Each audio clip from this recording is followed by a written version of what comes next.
Hello and welcome to Enchantment of Eternity's Top 10 Best Individual Performance in Star Trek. So in this video, which is, by the way, a patron requested video, requested by patron Norman Buchwald. Thanks so much for requesting this.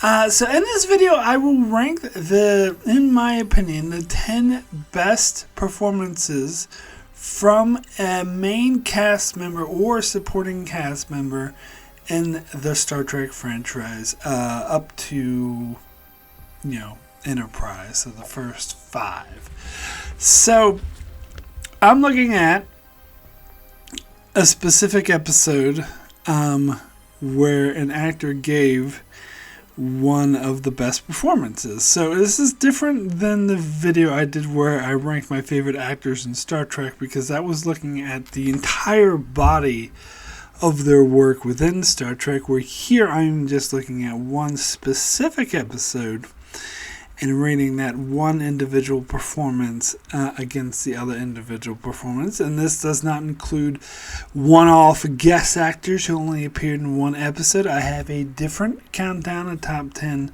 for my one-off guest stars. This is for main and supporting cast members that appear in multiple episodes of the show, however, is pointing at one specific episode. Now, some of the groundwork rules for my top 10 is that I can't have an actor on that top 10 more than once. I just pick one episode per actor, and even though there could be multiple episodes that the actor does very well, just pick one episode and rank that one episode. Now, I will say ahead of time, I do break this rule once, because I just had to, where I actually picked 2 episodes for one actor, but it's one ranking though, so I don't have the actor on my list twice. This actor's only on the list once, but for 2 episodes instead of 1, because I couldn't pick it, okay? I couldn't pick just one. So, just a spoiler that is going to happen. So I do break that rule this one time, but other than that, each different ranking on my list will be one actor from one episode, and I pick their best performance. And God, I must say this list was really, really hard to make, because I came up with a lot of great performances, and in fact, I'm sure there's some I might forget that other people would bring up. But yeah, did I mention this is just my opinion? Obviously, just my opinion. I know not everyone would agree with this. So, as I did for one of my other videos, I think it was the guest actor. Want to mention all the honorable mentions on my short list, but I don't want this video to be 3 hours long, or at least 50 minutes long. So I'm just going to ramble through, just run off a lot of the honorable mentions without talking about them at all, just list their name and move on until I get to my top 3 honorable mentions that nearly made my top 10. I will get into a bit more detail with them, and then I will jump into my top 10. So, so let's get started. So, first honorable mention is Connor Trenier from the episode Similitude. Next honorable mention is Leonard Nimoy from the episode All Our Yesterdays. Next honorable mention is Brent Spiner from Brothers. Next honorable mention is Jolene Belloc from Damage. Next honorable mention is Tim Russ from Gravity. Next honorable mention is Garrett Wang from Timeless. And next honorable mention is Roxanne Dawson from Remember. And next honorable mention is Ethan Phillips from Jetrel. So now we're getting into my big 3 honorable mentions. I'll start with my first honorable mention. Then I'm going to get into some detail about, and that is Terry Farrell from the episode Rejoined. Now, Some people have criticized Tara Farrell's acting. She herself said that she was a bit uncertain of herself in the first couple seasons, but this is season 4 where I think she got into the role. Now, she talked about how this was a hard role to do because this pictured a romance with another woman, and she said that she was incredibly heterosexual and didn't really, feel that way about women, so found it more difficult to try to be in a romance with another woman. But I think that she really put in the effort, and then that effort really paid off. And moreover, it's not just the scenes with the romance. You also have some really great scenes with her and Cisco, where she's debating whether and what she should do, and Cisco is, declares his friendship and says he will back her all the way.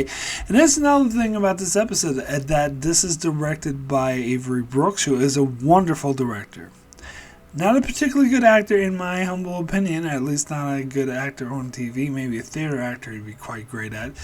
But, so you will not find Avery Brooks on my list. But if I did a best directors list, he would definitely be on that, and I think he brings out the best and his actors, and I think that's definitely true of Terry Farrell's performance here. So next honorable mention, getting into Jadzia Dax's future husband, Michael Dorne, for Change of Heart.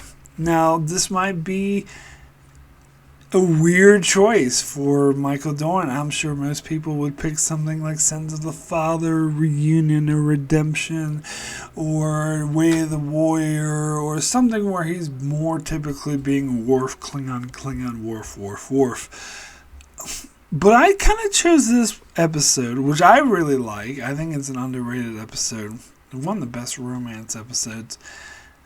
Because I think this is Michael Dorne's best performance. Because he goes outside the box instead of just being the typical, I think we should fire on it or whatever, Worf. We see the kinder side or the romantic side of Worf. And I think the performance he gives, where he's forced to leave Jadzia on the planet to die, and then changes his mind even though it means the death of the mission, is very subtle. And that is a recurring theme you will see on my list, that I tend to praise these subtle performances that give a lot of depth and meaning and emotion while not being huge and big, while just doing it through subtle. And just the look on Worf's face as he makes the decision to let the Cardassian informant die in order to save his wife, I think was pure gold. So next honorable mention, and those familiar with my channel might be surprised, shocked that this actor is anywhere near my best actor list, and that is William Shatner for City on the Edge of Forever. Now, I have been on the record repeatedly saying William Shatner is not a good actor, particularly as it refers to the original series, which I thought he was a terrible actor and his performances were awful, and I disagree with all of those who say that he was a good actor. But I did state the exception to this was City on the Edge of Forever, where I thought he gave a great performance. A very non-Shatner performance that was not over the top or pausing or ridiculous. It was the more subtle, and this is what I'm saying, is that this is what I'm praising. And I think that he must have had a great director that really reeled him in and prevented his going over the top and his overacting, because his performance here was actually brilliant, particularly when you get towards the end and he has to let the love of his life die and the impact that has on him. And again, what I love about it the most is the subtle way he plays it, the way you can just see the look of devastation on his face as he comes back from the City on the Edge, or from the, what did it called? The Guardian of Forever. And he comes back and everything's saved, the timeline's saved, and everyone's happy. But he just has this devastation that is not like over the top or pronounced, but it's there, it's hanging there. And especially the way he delivers that line, "Let's get the hell out of here," just really really expresses the anguish that he's feeling. So I just think that is an amazing performance. So next, we will get into my top 10 now, and we'll starting with my number 10, which is Jonathan Frakes from Frame of Mind. Okay, this performance is not so subtle, but it is. I love the stories that question reality, and I think Jonathan Frakes does a really good job at keying that in and really capturing that feeling of Riker not knowing what is real or what is not, and how that's really screwing with his head, and how he has how the way he gradually ramps this up throughout the episode is brilliant, especially considering how most television shows and movies are completely shot out of order. The fact that we're able to keep this sort of continuity of his rising insanity or rising unease throughout to the point where it just explodes is absolutely brilliant. And yes, he is a bit over the top when he grabs Suna and goes, "Who are you?" But his questioning reality and the way he's freaking out when the cut on his face keeps reappearing after Crusher healed it, and how people just burst and explode into different shards around him, and how it makes no sense. The way he plays this all is just brilliant. It's a really good performance. So next we will get into my number 9, which is Alexander Sadig from The Quickening. Good old Dr. Bashir. Now, The Quickening is one, I think it was my number 1 most underrated episode of Star Trek. I love this episode. I don't think it gets as much praise as it deserves, and I think Alexander Sadig's performance in this episode is amazing, as he really portrays Bashir coming in all arrogant and thinking he can cure this sickness, no worries, but then being defeated and having the way he portrays that agony of the disappointment and him sort of coming down on himself, but then Dax sort of really feeding it to him and telling him that he's being too harsh on himself and he was arrogant to think he could solve this disease, cure this disease that these people have been afflicted from for centuries. And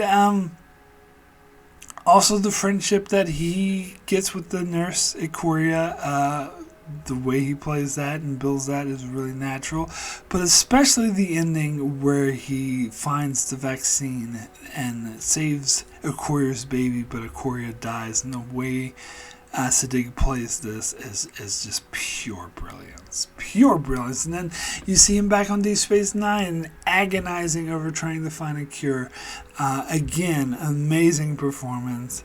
That is my number 9. So next we'll get into my number 8, which is Robert Picardo from the episode Warhead.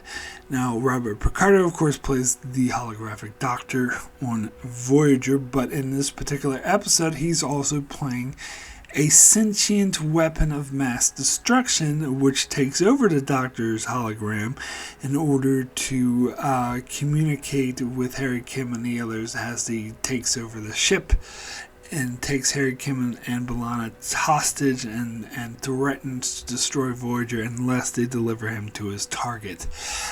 I think this is one of the most suspenseful episodes in Voyager, and I think a lot of that has to do with Robert Picardo's performance, the way he plays the sentient bomb by freaking out and saying, "All of you will be killed!" I think it's a perfect blend that is not too over the top, yet just enough enough out there to really sell just how volatile this bomb is. I think it's a great performance. So next, we will get into my number 7, which is Andrew Robinson and In the Pale Moonlight. Now, Andrew Robinson is absolutely brilliant as Garrick in every single episode he plays him in.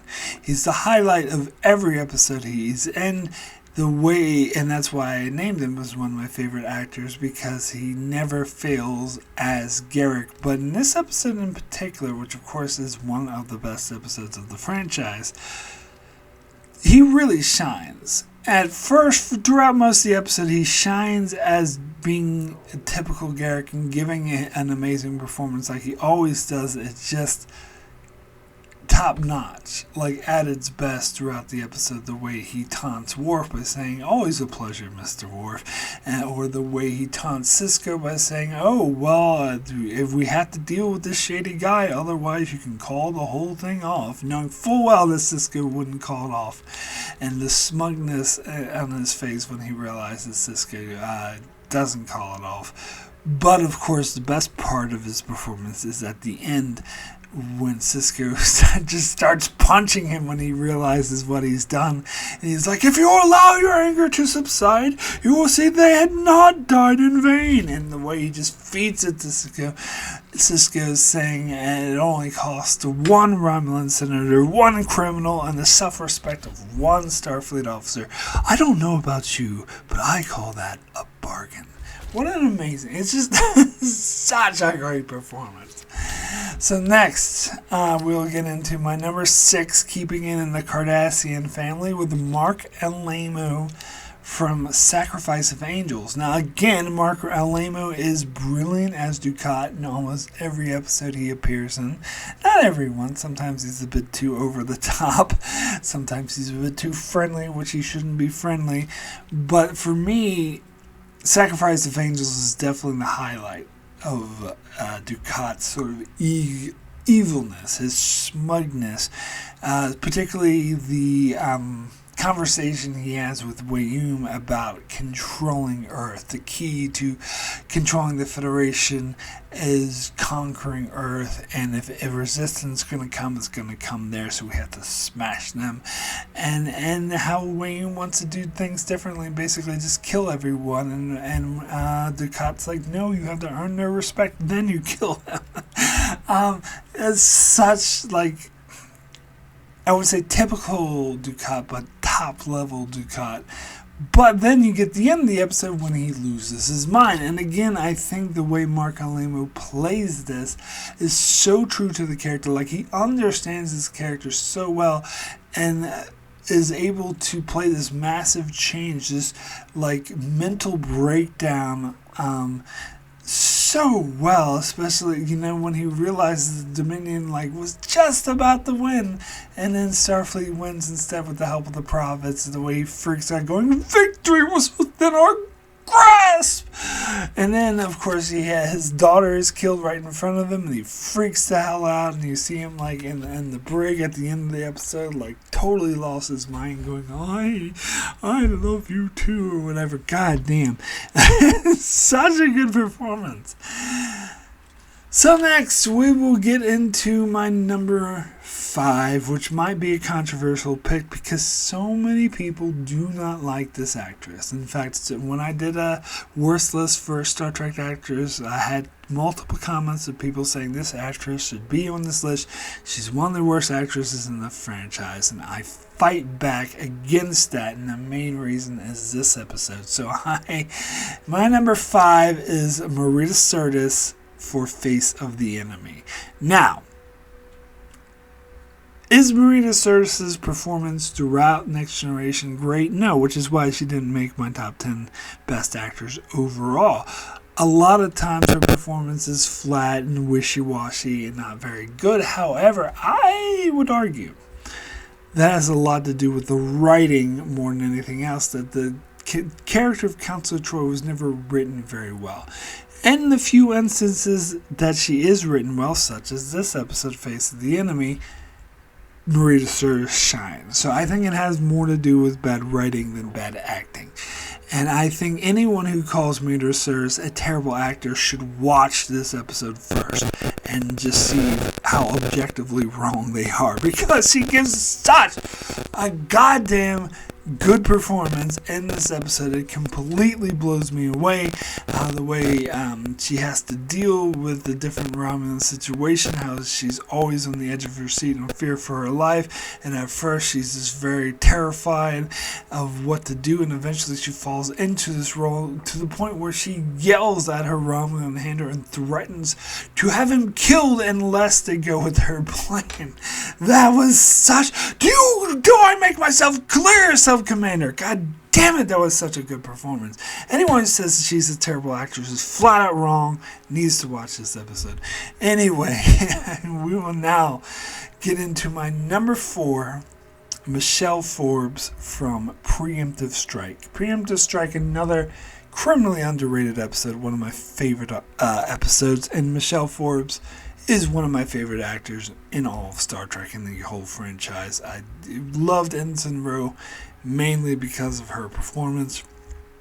And here is where this character really gets to shine, where she really puts on an amazing performance, making it clear the admiration she has for Picard, how she sees him as kind of a father figure, and wants to do right by him, but then is slowly taken in by the Maquis and then slowly starts to identify with them. And I think the way she performs this, her growing friendship with the Maquis leader of that particular cell was done so well. And then when he's killed and the anguish she feels and how she just wants revenge again, she performs this so well. And then of course when she betrays Picard, when she betrays Riker and goes off with the Maquis, like, again, it's just the way she performs that really sells it. Sells that she hates doing it, but that she feels that she must.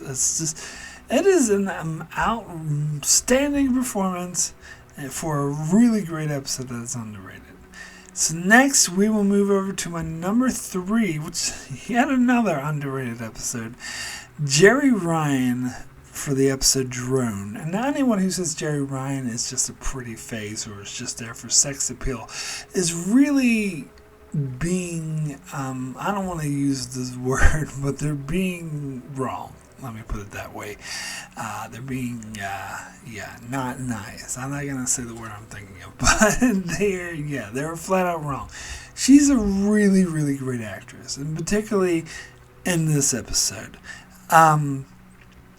Where she has this as a very subtle, a very nuanced performance. Because with a character like Seven of Nine is very sort of, by the numbers, very flat, very, very, almost Vulcan-like, and they're very logical, very flat demeanor that is not really full of emotions. But here, at the start of the episode, we see her testing what it's like to smile.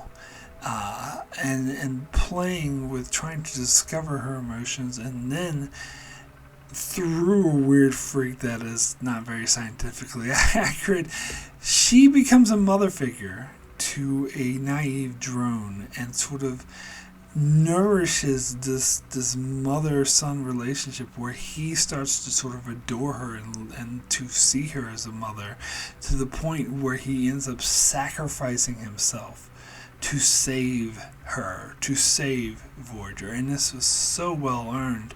And particularly this scene at the end where where the drone is killing himself and she's begging him not to do it in her own Borg way, saying, "You're hurting me." And he replies, you will adapt.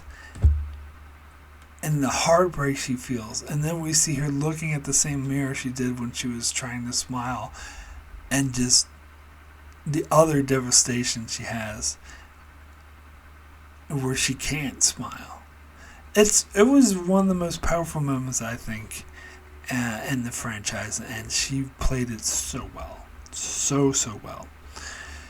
So next we will get into my number 2, which is Nana Visitor from Duet.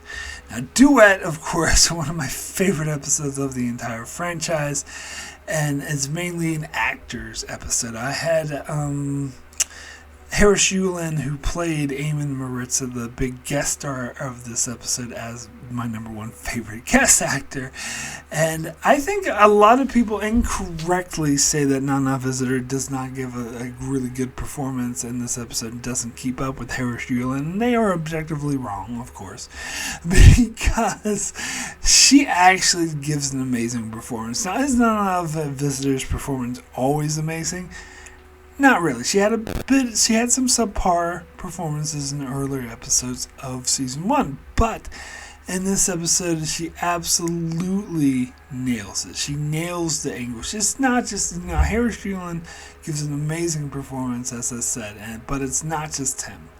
It's the chemistry the two of these characters, these two actors, have with each other. It's the way they feed off each other, the way they play with each other, and not just her scenes with him, but also, her scenes with Odo, where she's agonizing over how this Cardassian asshole is getting the better of her, and how she just can't stand what's going on, and she's feeling anguish over this, or anguish over the fact that she can't get her revenge.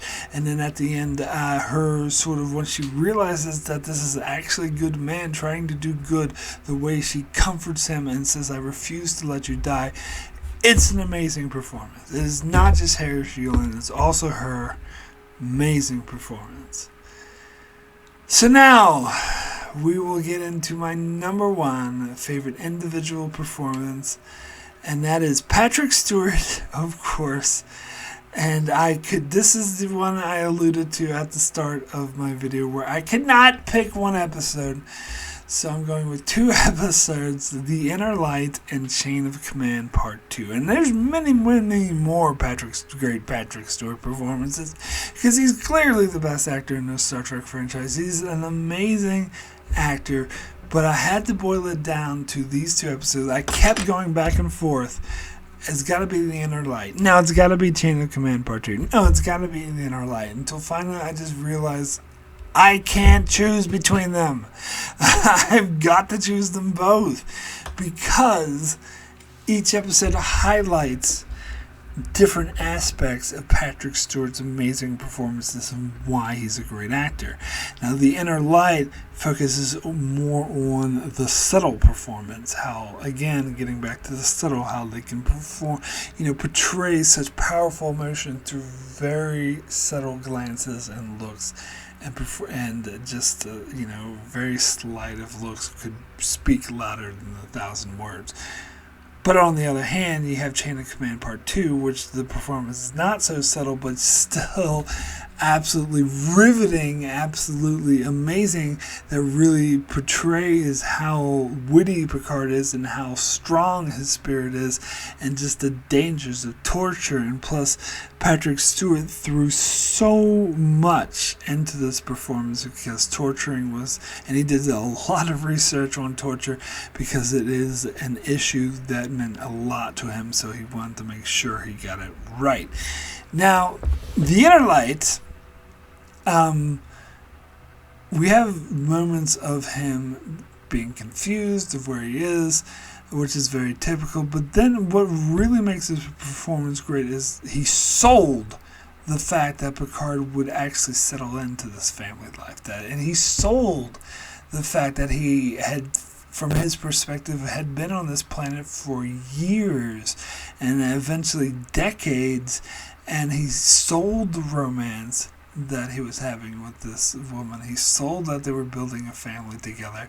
And at the end of the episode, where Picard comes out of this vision and realizes only 20 minutes had passed and none of it actually happened, the way he just picks up that flute and starts playing was so goddamn beautiful. And it portrayed all of the emotion, all of the sorrow, all of the what he was feeling about wanting to have that life back in that very subtle moment. It was one of the amazing, best subtle performances ever that I ever seen ever. But then Chain of Command, as I said, him portraying the anguish, he sold what it was like to be tortured.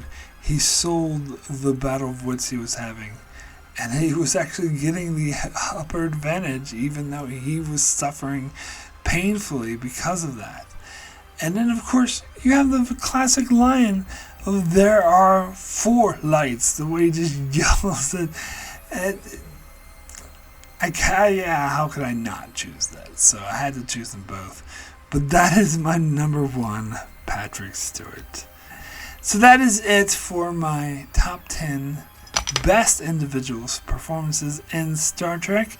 Be sure to check out my channel, as I do many other videos on many other shows and many other Star Trek videos at the moment, covering Star Trek The Next Generation Season 1.